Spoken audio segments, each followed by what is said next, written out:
Hello guys, आपका मेरे channel BVM lion में बहुत बहुत स्वागत।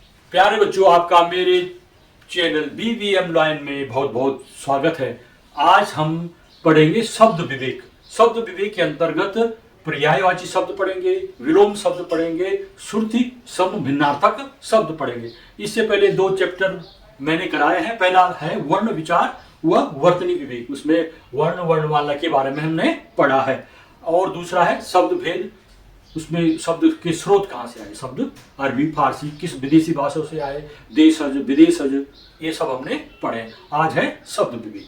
पहला है पर्यायवाची शब्द। जिन शब्दों के अर्थ में समानता होती है उन्हें पर्यायवाची शब्द कहते हैं। अर्थ में समानता होने पर भी प्रत्येक पर्यायवाची शब्द का विशेष अर्थ होता है, इसलिए इनका प्रयोग एक दूसरे के बदले प्रायः नहीं होता। इनका प्रयोग वाक्य के भाव व संदर्भ के अनुसार होता है। प्रमुख पर्यायवाची शब्द निम्नलिखित हैं। मैंने यहाँ पर आपके सामने जो पढ़ूंगा वो कम है, और इसमें जो मैंने पीपीटी में बनाए हैं वो अधिक है, तो उनका अध्ययन कर लीजिएगा। पहला है अंक। अंक का पर्यायवाची शब्द होता है गोद, आलिंगन, संख्या। काय, काय का शरीर, गात, देह, तन। अग्नि के पर्यायवाची शब्द हैं आग, अनल, पावक, दहन, वहिनी।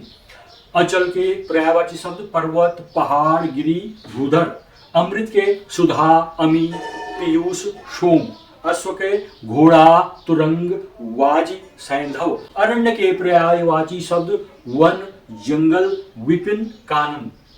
अनुपम के पर्यायवाची शब्द अद्वितीय, बेजोड़, अनोखा, अद्भुत। असुर के पर्यायवाची शब्द दैत्य, राक्षस, दानव, निशाचर। अतिथि के पर्यायवाची शब्द मेहमान, आगंतुक, अभ्यागत, पाहुना। संध्या के पर्यायवाची शब्द शाम, सायं, साँझ, दिवांत। अच्छा के पर्यायवाची शब्द शुभ, उचित, श्रेष्ठ, उपयुक्त। अहंकार के पर्यायवाची शब्द घमंड, अभिमान, दर्प और दंभ। अजेय के पर्यायवाची शब्द अजित, अपराजेय, अपराजित। अनुचर के पर्यायवाची शब्द नौकर, दास, सेवक। इस तरह से आपके पास पर्यायवाची शब्द परीक्षा में आएंगे कि अंक के पर्यायवाची शब्द हैं। 4 विकल्प दिए होंगे, उसमें से एक पर्यायवाची शब्द अंक का दे रखा होगा, उसका आपने चयन करके उस विकल्प पे टिक लगाना है। उसको OMR शीट में भरना है। ABCD लिखा होता है ना, अगर बी विकल्प सही है तो बी को, गोले को आपने क्या करना है, पूरा ब्लू या ब्लैक पेन से गोला करना उसको। अगला शब्द विवेक के अंतर्गत आता है विलोम शब्द, यानी विपरीत अर्थक शब्द। विलोम शब्द क्या हुआ, एक दूसरे का उल्टा अर्थ देने वाले शब्दों को विलोम शब्द कहते हैं। कुछ विलोम शब्दों को मैं यहाँ पर आपके सामने पढ़ देता हूँ, आपको साथ साथ में याद हो जाएगा। अंधेरा का विलोम उजाला, अंधकार का विलोम प्रकाश। देखो अंधेरा और अंधकार एक ही है, पर्यायवाची शब्द लग रहा है ना, उसके जब विलोम है तो एक के लिए उजाला लिखना है और एक के लिए प्रकाश, ये ध्यान रखना है इसका भी। अंदर का विलोम बाहर, अंतरंग का बहिरंग। अंगीकार का विलोम बहिष्कार। अंत का विलोम आरंभ। अंत मैंने मानो मैं ये एपिसोड बना रहा हूँ, मैं ये वीडियो बना रहा हूँ, जब ये समाप्त हो जाएगा लास्ट वाला उसको अंत बोलते हैं। आरंभ जब मैंने बोला हेलो गाइज, आपका मेरे चैनल BVM लॉयन में बहुत बहुत स्वागत है, वो है आरंभ। तो अंत और आरंभ। अंतरदेशीय का विलोम देशीय। अंतर का विलोम समानता। अगला का विलोम पिछला। अमीर का विलोम गरीब। अमृत का विलोम विष। अल्प का विलोम अधिक। अधम का विलोम उत्तम। अपना का विलोम पराया। अपकर्ष का विलोम उत्कर्ष। अपव्यय का विलोम वितव्यय। अनिवार्य का विलोम वैकल्पिक। आजाद का विलोम गुलाम। आस्था का विलोम अनास्था। आज्ञा का अवज्ञा। आधुनिक का प्राचीन। आधार का निराधार। इच्छा का अनिच्छा। ये इस तरह से ये इसके विलोम शब्द होंगे, इनको आपने याद करना है। वीडियो में और अधिक लिखे हैं, उनको देखते रहिए। मैंने छांट करके लिखे हैं ताकि जो परीक्षा में आपके लिए उपयोगी होंगे। अगला देखते हैं, अगले एपिसोड। शब्द विवेक के अंतर्गत तीसरा टॉपिक है श्रुति सम भिन्नार्थक शब्द। कुछ शब्दों के उच्चारण में करने में वे एक समान लगते हैं, जबकि वे भिन्न भिन्न होते हैं। इनके अर्थों में भी भिन्नता पाई जाती है। ऐसे शब्दों को श्रुति सम भिन्नार्थक शब्द कहते हैं। जैसा पहला है चिरकाल और चीर। नंबर 1, यह समस्या चिरकाल से आ रही है, उसका चीरहरण हो गया। इन जो शब्द हैं एक समान उच्चारण लग रहे हैं जिनके, उनको वाक्य में प्रयोग करके मैं यहाँ पर आपको बता रहा हूँ ताकि अच्छी तरह से आपकी समझ में आ जाए। जैसे गत समय को याद मत करो और उसकी गति तेज है। 2 वाक्य हैं यहाँ पर, पहले में गत और दूसरे में है गति, लगभग एक जैसा लग रहा है। तो गत मैंने जो बीत गया समय, तो बीते हुए समय को याद मत करो, इसका अर्थ ये है। तो गत समय को याद मत करो और दूसरा वाक्य है उसकी गति तेज है। यहाँ पर गति का मतलब क्या है, जैसे दौड़ रहे हो तुम, अगर तेजी से चल रहे हो तो गति तेज है, दौड़ना गति, और गत मैंने जो समय बीत गया है, इतना अंतर इन अर्थों में। ग्रहों की चाल टेढ़ी है, एक वाक्य है। ग्रह की सज्जा का ध्यान रखो। तो यहाँ पर ग्रह और ग्रह है, तो ग्रह का मतलब होता है जो आकाशीय पिंड जो सूरज की चारों ओर परिक्रमा कर रहे हैं, वे क्या है, ग्रह कहलाते हैं। उसके ग के नीचे र लगाना तिरछा वाला, और ग्रह में ऋषि वाला री लगाना है। तो ग्रह में होता है घर और ग्रह में होता है आकाशीय पिंड जो सूर्य के चारों ओर चक्कर लगाते हैं। तो ये हो गया ग्रहों की चाल टेढ़ी है और ग्रह सज्जा का ध्यान रखो। 2 भिन्नार्थक शब्द हो गए। मेरी बहुत क्षति हो चुकी है और पृथ्वी को क्षति भी कहते हैं। मेरी बहुत क्षति हो गई है, क्षति मैंने नुकसान हो गया, और पृथ्वी को क्षति भी कहते हैं। पृथ्वी का पर्यायवाची शब्द एक क्षति है। धरती की रज पवित्र है। रज का मतलब होता है धूल, मिट्टी, और रज्जू के सहारे पर चढ़ जाओ। तो रज्जू मैंने रस्सी होता है, रस्सी के सहारे, जैसे पर्वतारोही रस्सी के सहारे चलते हैं। जरा सा आराम कर लो, एक वाक्य है, और दूसरा वाक्य है जरा अशक्त बना देता है। यहाँ पर तो एक हूबहू लिखा हुआ शब्द जरा, उच्चारण और वर्तनी के इसकी एक जैसी है। तो जरा सा आराम कर लो, जरा का मतलब यहाँ पर थोड़ा है, अल्प, और दूसरे में जरा अशक्त बना देता है। अशक्त माने शक्तिहीन कर देता है। तो कौन करता है शरीर को शक्तिहीन?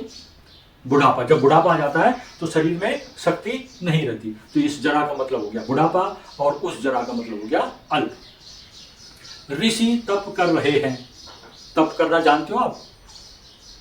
तप माने ऋषि मुनि जंगलों में या पहाड़ों की गुफाओं में, हिमालय की गुफाओं में बैठकर कई घंटों तक ध्यान मग्न रहते हैं, ध्यान मुद्रा में रहते हैं, वो सब तप करना हुआ। और जून का ताप सहा नहीं जाता। ये जून का महीना आने वाला है, अभी जो मई का महीना, इसी समय भी टेम्परेचर बहुत ज़्यादा है, तो उसकी जो गर्मी है उसको हम सह नहीं पा रहे। तो जून का ताप सहा नहीं जाता। इस ताप का मतलब होता है गर्मी, और उस तप का मतलब होता है योग ध्यान की एक विधा। भगवान ही कष्टों से त्राण दिलाएंगे। भगवान कष्टों से हमको मुक्ति दिलाएंगे। त्राण का मतलब यहाँ पर मुक्ति है। और तृण का भी बहुत सहारा होता है। तृण माने छोटा सा लकड़ी का टुकड़ा। जैसे अगर कोई कीट पतंगा नदी में तैर रहा है, डूब रहा है, तो उसको जो पत्ती मिलती है, तृण मिलता है, उसके ऊपर वो बैठ जाता है। तो इसलिए मुहावरा बन रखा है, तृण का भी बहुत सहारा होता है। तृण माने लकड़ी का, पत्ती का छोटा टुकड़ा। मैं प्रतिज्ञाबद्ध हूं। और दूसरा वाक्य है पक्षी बाण से विद्ध है। एक है बद्ध और एक है विद्ध। प्रतिज्ञाबद्ध हूं मैंने प्रतिज्ञा में मैं बंधा हूं। जैसे कि आपने कल तंबाकू निषेध दिवस की प्रतिज्ञा ली, तो आप उस प्रतिज्ञा में बंध गए हो। आपने फिर तंबाकू का सेवन नहीं करना है। ये प्रतिज्ञा ऐसी नहीं दिलाई जाती। प्रतिज्ञा देने का अर्थ क्या होता है कि आपने उसका अक्षरशः पालन करना है, कड़ाई से पालन करना है, इसलिए वही प्रतिज्ञा होती है। हर चीज का मजाक बना के रख देते हैं बच्चे, ऐसे हाथ करा मैं प्रतिज्ञा करता हूँ, ऐसा नहीं। प्रतिज्ञा माने आपने गंभीरता से उसका पालन करना है। पक्षी बाण से विद्ध है। जैसे भगवान गौतम का उदाहरण है कि उनके भाई थे जो, उन्होंने बाण से हंस को तीर लगाई थी, तो जो तीर लगा उसको विद्ध कहते हैं। तीर से वो विद्ध हो गया, मैंने छेद हो गया, उसको घायल हो गया, उसके अर्थ ये हो गया। भव के कष्टों से मुक्ति पाओ। और दूसरा है उसके हृदय के भाव पवित्र है। भाव इसमें और भाव में मात्रा का अंतर है। भाव के कष्टों से मुक्ति पाओ। भाव मैंने ये जो संसार है, इस संसार के कष्टों से हमको मुक्ति पानी है। तो संसार के कष्टों से कैसे मुक्ति पाएंगे, उसके लिए ऋषि मुनियों ने हमें अथाह ज्ञान दे रखा है, उसका हमको अनुपालन करना है। और भाव उसके हृदय के भाव पवित्र है। जो हमारा अंतर मन है, जो हृदय है, उसके अंदर अगर हमारे अच्छे विचार हैं तो उसको बोलते हैं भाव। उसको भाव उसके पवित्र है। जैसे माँ बाप के बच्चों के प्रति पवित्र भाव होते हैं। मुझे मात्र 100 रुपये चाहिए, एक वाक्य है। और दूसरे वाक्य में लिखा है दवा की उचित मात्रा लेनी चाहिए। एक में मात्र है और एक में मात्रा है। मात्र में भी आ की मात्रा का फर्क है। तो मुझे मात्र 100 रुपये चाहिए, तो इसमें जो किसी से मांग रहा है वो केवल 100 रुपये मांग रहा है कि मुझे केवल 100 रुपये चाहिए, मात्र मैंने केवल।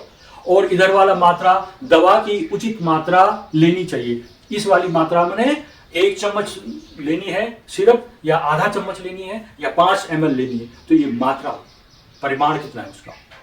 और इधर है केवल। लास्ट है मनोज मन में काम जगाता है, एक वाक्य है। दूसरा है मनुज मात्र की सेवा करो। मनोज और मनुज, इसमें ओ और ऊ की मात्रा का अंतर है। तो मनोज मन के अंदर जो ओज है, शक्ति है मन की, वह मन में काम जगाता है, कामनाएं जगाता है। जब हमारे अंदर मन की इच्छा शक्ति बढ़ेगी, मन मजबूत होगा, तो हमें संसार में काम करने की कामना इच्छाएं जगती है। ये हो गया मनोज। और मनुज माने मनुष्य से मतलब यहाँ पर मनुज मात्र की सेवा करो। इस तरह से ये जो सम भिन्नार्थक शब्द है, इनका वाक्य में प्रयोग करके आप इनके अर्थ समझ गए होंगे। तो आप इस तरह से इनकी तैयारी कर लीजिएगा। कल आपको इनके प्रश्नों के आंसर देने होंगे, तो इसकी तैयारी कर लीजिए आप अच्छी तरह से। मेरे चैनल को सब्सक्राइब कीजिएगा। अगर आपको ये वीडियो पसंद आ रही है तो आप वीडियो को लाइक कीजिएगा, कमेंट कीजिएगा और इसको शेयर भी कीजिएगा। अगर आप इस चैनल में नए हैं तो मेरे चैनल को सब्सक्राइब भी कीजिएगा। धन्यवाद।